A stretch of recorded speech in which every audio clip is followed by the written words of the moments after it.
ही सोन्याची लंका रावणाची नाहीये, हा. ही लंका शंकराची आहे. आता ती लंकेची पार्वती असा जो म्हण आपल्याकडे आहे, हा. त्याचा कार्यभाग त्याचं जी मीमांसा आहे ती अशीच आहे. म्हणजे सगळ्यांचे बंगले वगैरे पाहिले हा. आणि पार्वतीच्या मनात आलं. म्हटले का हो यांचे सगळ्यांचे एवढे मोठे मोठे चांगले चांगले राजवाडे आहेत आणि आपलं काहीच नाही म्हणे. हम्म. आपण ते स्मशानात राहतो. आता हळदी कुंकवाचा दिवस आलेत, मला माझ्या मैत्रिणींना बोलवायचंय.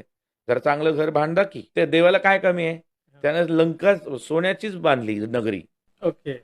मग ते ब्राह्मण पूजा करायला, पौराहित्य करायला कुणाला बोलवायचं? रावण जरी राक्षस असला तरी तो फार विद्वान होता. हो. मग रावण ब्राह्मण होता. तर रावणाला बोलवलं. त्याने पौराहित्य, त्याने ती पूजा वगैरे केली.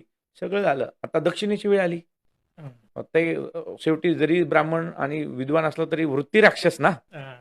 दक्षिणा काय पाहिजे? भगवान शंकर म्हणाले, इच्छा तुम्हाला जी इच्छा असेल ती मागा. हम्म. क्षणार्धामध्ये रावणाने सांगितलं म्हणे, आता हे जे नगर तुम्ही वसवलंय तेच मला पाहिजे. ओ. आणि देवाने लगेच संकल्प सोडला आणि सगळं आहे ते सगळं तिथं सोडून पार्वतीला बाहेर पडावं लागलं.